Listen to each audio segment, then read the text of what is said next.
오늘은 엘리야가 부른 엘리사, 이라는 제목으로 말씀을 상고합니다. 이제 호렙산, 즉 신의 산에서 하나님을 만나서 절망이 극복됐어요. 그리고 그는 새로운 사명을 이제 세 가지를 받았습니다. 하나는 아람 나라에 새로운 왕을 세울 텐데 하사엘이라는 사람 찾아서 기름 부어라.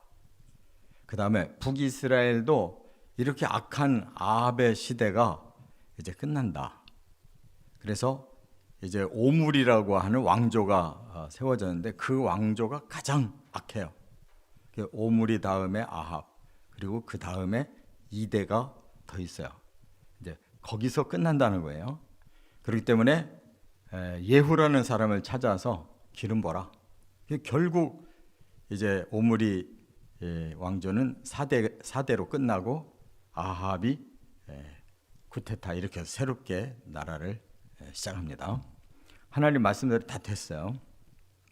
그리고 이제 세 번째가 사람을 찾아서 너의 후계자로 삼아라 했는데 그가 이제 오늘 본문에 그렇게 엘리야가 엘리사를 찾아서 후계자를 삼았다. 그러니까 하나님의 말씀은 완벽하게 계획이 돼 있고 또 그 말씀을 얼마나 잘 따르느냐에 따라서 주인공들이 바뀌어가는 거예요. 안 따르는 사람은 끝나면 더 이상 그의 세계는 없어요. 지금 엘리야가 절망에서 다시 회복되니까 엘리사의 시대로 이어져 가는 거잖아요. 우리가 어디에 초점 맞춰야 되는가가 중요한 거예요.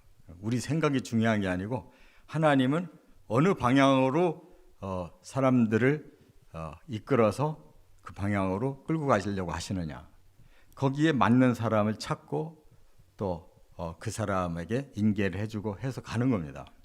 그러니까 우리가 아무리 열심히 어쩌고 저쩌고 해도 하나님이 원하시는 방향이 아니면 우리는 뒷전으로 그냥 밀려나고 끝나는 거예요. 하나님의 방향으로 꼭 따라가는 이런 엘리야와 엘리사 같이 이렇게 쓰임 받아야 될 줄 믿습니다. 자, 그러면 엘리야와 엘리사 어떤 점이 공통점이 있고 어떤 점이 다르냐? 이 엘리야라는 사람도 이제 요단 동편 쪽 길르앗 쪽 사람이거든요. 그런데 엘리사도 요단 동편 쪽 이 요단 강가에 사는 사람이에요. 그래서 어떻게 하나님이 말하자면 정통파를 안 쓰시고 저 허접한 외곽의 사람들을 쓰셨나 이런 생각을 할 수가 있어요.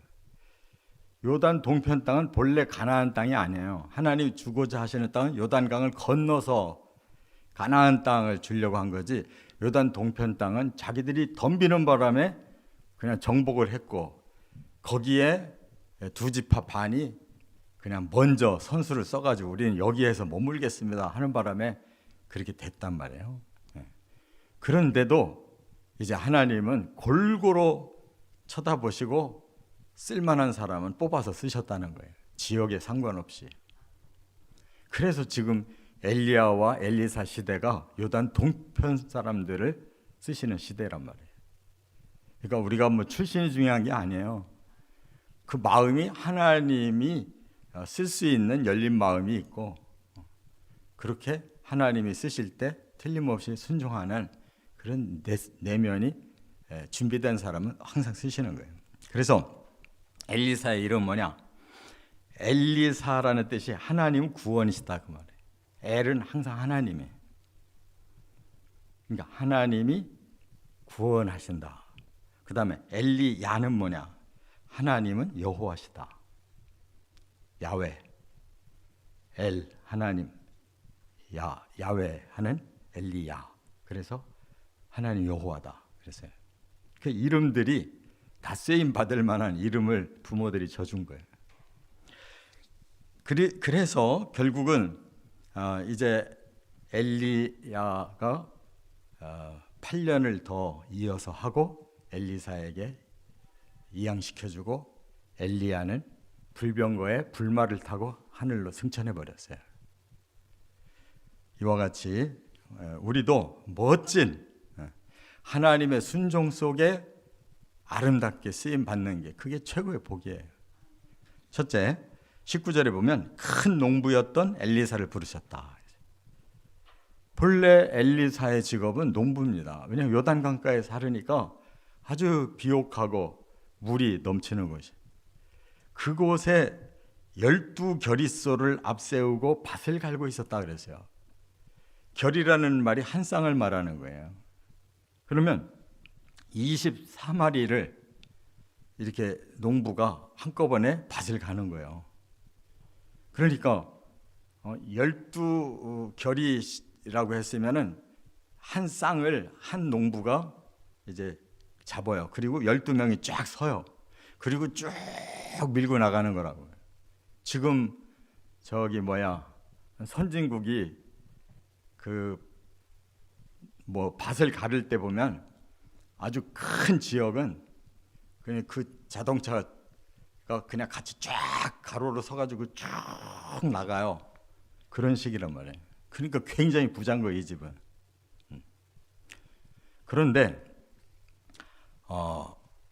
하나님께서 이 사람의 영적 자질을 보시고 엘리야에게 계시를 내려요.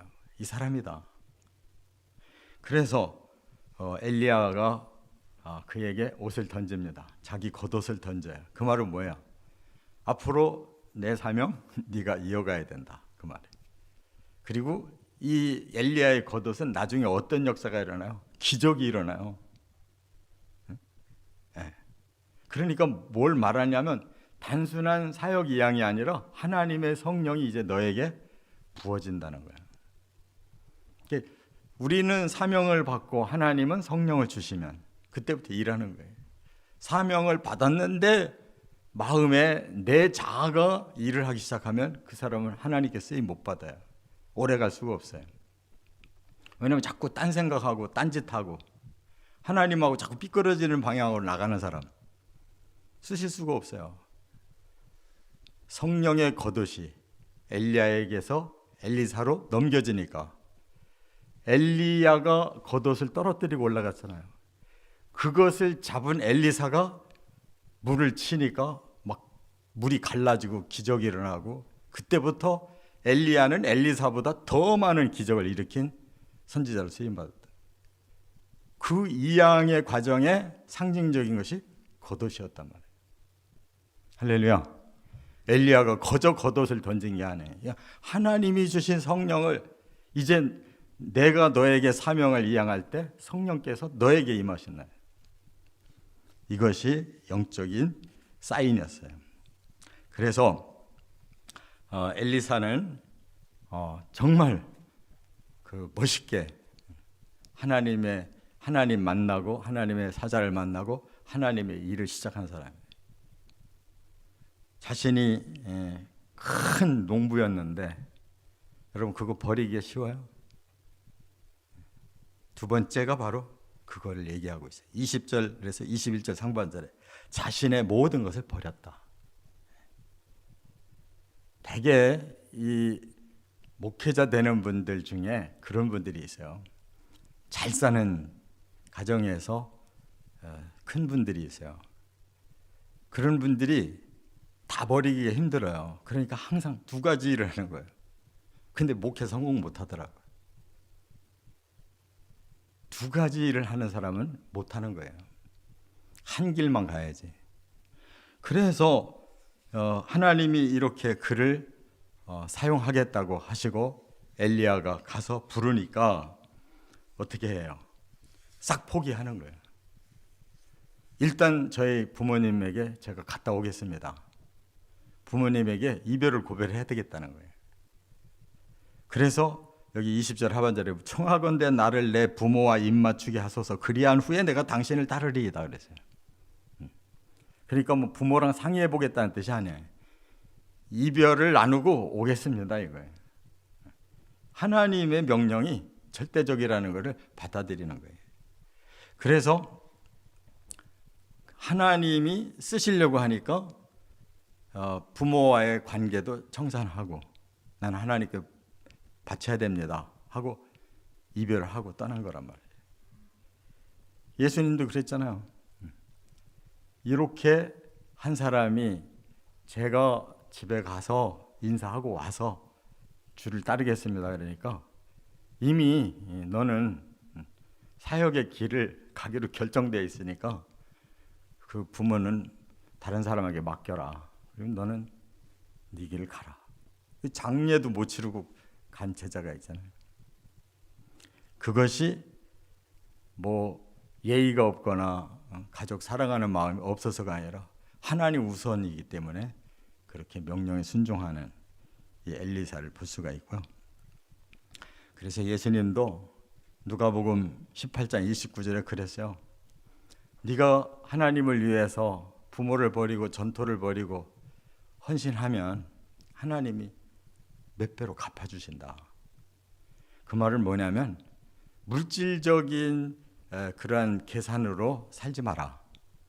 하나님 앞에 헌신했을 때는 그냥 모든 것을 다 하나님을 위해 바쳐라. 그러면 하나님이 그 부모도 축복하고 너도 축복하고 모든 것을 다 하나님 축복하지 그렇게 어렵게 놔두지 않는다 이거예요. 맞는 말씀이에요. 우리가 우리 가족 중에 누가 그렇게 한다고 하면 오히려 더 귀한 일을 하나님이 우리 가족을 통해서 하신다고 그러면 마땅히 드려야 되죠. 그래서 이렇게 시작을 하는데 그가 가지고 있는 두 번째 문제가 뭐야? 재산이잖아요. 재산을 어떻게 했느냐는 거예요. 그가 사람들을 불러서 자기들이 일시키던 소를 잡아요. 그래가지고 다 베풀고 싹 떠나는 거예요. 지금 시대 같으면 그냥 기업체 가지고 있었는데 그 기업체를 다 기부해가지고 사회에다가 돌려놓고 그리고 떠났다는 거예요. 기업체의 장이 자기 재산을 다 사회에다 환원하고 떠났다는 거예요. 엘리사는 그 다음에 자기 고향에서 일한 것이 없는 사람이에요. 북이스라엘을 완전히 장악한 사람이라고. 하나님을 위해서. 이와 같이 하나님께서 원하시는 뜻이 뭐냐? 네 영혼 몸을 하나님께 드려라. 하나님의 일을 위해서 네 자신을 헌신해라. 그렇다고 해서 너를 굶겨 죽이고 수치스럽게 살고 망하게 하지 않는다. 예수님도 베드로, 안드레, 요한, 야고보 처음 부를 때 그 사람들이 부름 받았잖아요. 내가 너희를 사람 낚는 어부로 바꾸겠다. 그러니까 그들이 고기 낚는 어부의 직업을 싹 내놓고 부모도 떠나고 왔잖아요. 그런데 그들이 사실상 세상 축복을 뭘 받았어요? 베드로도 거꾸로 매달려 순교했죠. 사도 요한도 오래 살면서 아주 얼마나 그 고난을 많이 받았는지 기름통에 빠뜨려 죽이려고 했는데 안 죽은 사람이에요. 그래서 반모섬에 가가지고 90대 중반까지 묶여 사는 사람이라고. 또 안드레도 마찬가지고 또 야고보도 마찬가지로. 야고보가 제일 먼저 순교했잖아요. 그런데 뭔 복을 받아요? 하늘의 복을 받는 거예요. 시시한 이 땅의 복이 문제가 아니에요. 하나님을 위해 사는 사람은.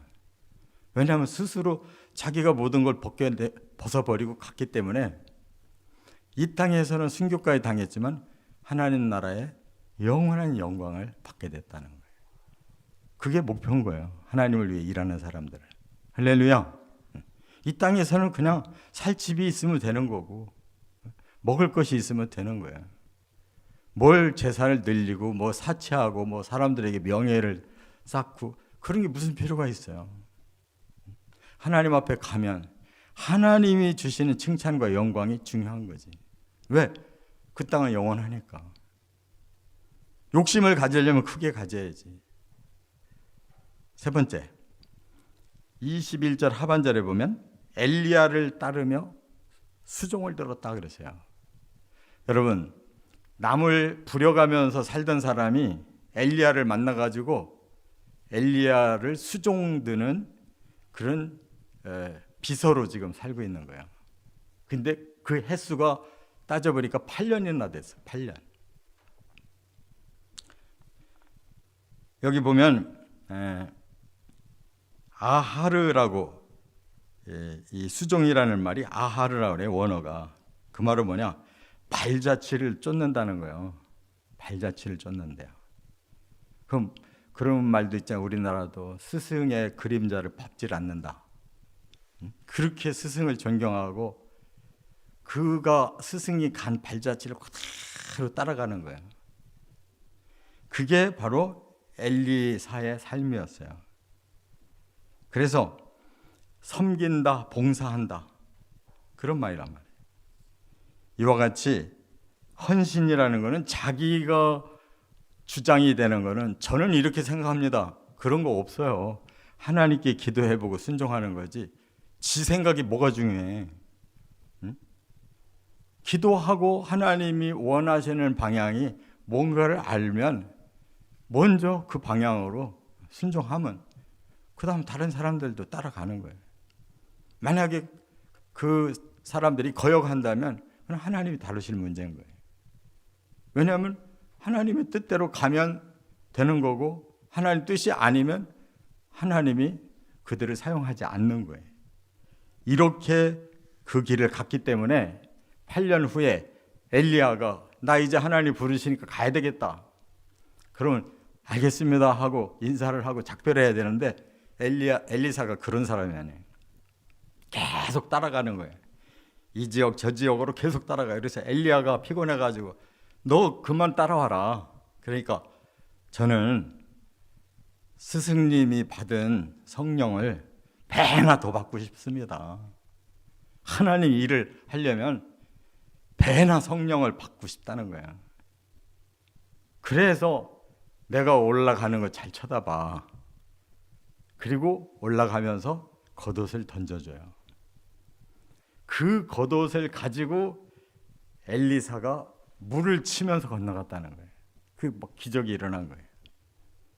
그래서 엘리사는 배의 성령의 2배를 영적인 욕심을 내서 엘리사를 따르고 그것이 그의 생애 일생에 그대로 적용이 돼서 살았던 사람이에요. 그러니까 이 시대의 나라들은 엉망이었죠. 이 시대의 남유다도 엉망이 되고 또 북이스라엘 더 말할 필요도 엉망이었는데 그러니까 하나님이 더 훌륭한 선지자를 보내서 그들을 통해 그 소수의 하나님 백성들을 계속 길러낸 거란 말이에요. 그게 사역이에요. 머리 숫자가 사역이 아니고 진짜 하나님의 사람들을 찾아내서 길러내는 게 사역이란 말이에요. 믿습니까? 크기만 크고 사람 수만 많다고 사역이 아닌 거야. 엘리야와 엘리사는 이렇게 소수의 사람들을 선지자 학교를 만들어서 길러가면서 하나님의 사람들을 만들었잖아요. 천국은 어중이 떠중이 다 가는 게 아니고 하나님의 사람만 들어가는 거예요. 그러니까 우리가 어중이 떠중이를 괜히 신경 쓸 필요가 없어요. 거기에 매달릴 게 아니고 사람의 그 속에 하나님의 형상을 심어주는 그리스도인을 만드는 데 초점 맞춰야 돼. 전도도 하나도 안 하고 남에게 말씀을 가르쳐 보지도 아니하고 그리고 무슨 하나님의 일을 한다는 거예요. 정말로 우리가 시간을 사용했을 때 남에게 복음을 전하는 시간을 사용해 봐야 될 거예요. 남에게 하나님 진리를 가르쳐주는 시간을 사용해야 될 거 아니에요. 그 이외에 다른 시간에 자기 일을 하는 거고 최우선은 하나님 일 하는 거란 말이에요. 그거 평생 못하고 죽어가지고 하나님 앞에 섰을 때 뭘 가지고 하나님 제가 이렇게 하나님 위해 살았습니다 할 수가 있냐고. 착각하면 안 돼요. 엘리사가 엘리야를 8년을 그 발자취를 쫓아 순종하다가 그가 주인공이 되니까 그냥 가장 성령 충만해서 기적을 많이 일으키고 엘리야는 왕에게 고난받은 사람이에요. 아합 왕과 이세벨에게 고난받은 사람인데 엘리사는 달랐어요. 오히려 그들을 장악하고 사역을 했다고. 왕들이 대우를 해줬어요. 어떤 어려운 일이 있으면 엘리사를 불러가지고 상담을 요청할 정도로. 그러니까 고난받는 선지자도 있지만 하나님께도 영광 돌리고 사람들에게도 능력을 발휘하는 선지자도 있다. 다 다양한 거예요. 다양해. 이렇게 하나님의 뜻을 우리가 단 3절에서 지금 찾고 있잖아요. 얼마나 중요한 원리를 하나님 주셨냐고. 이 말씀에 몰입된 하나님의 백성으로 살아가시기를 주의 이름으로 축원합니다.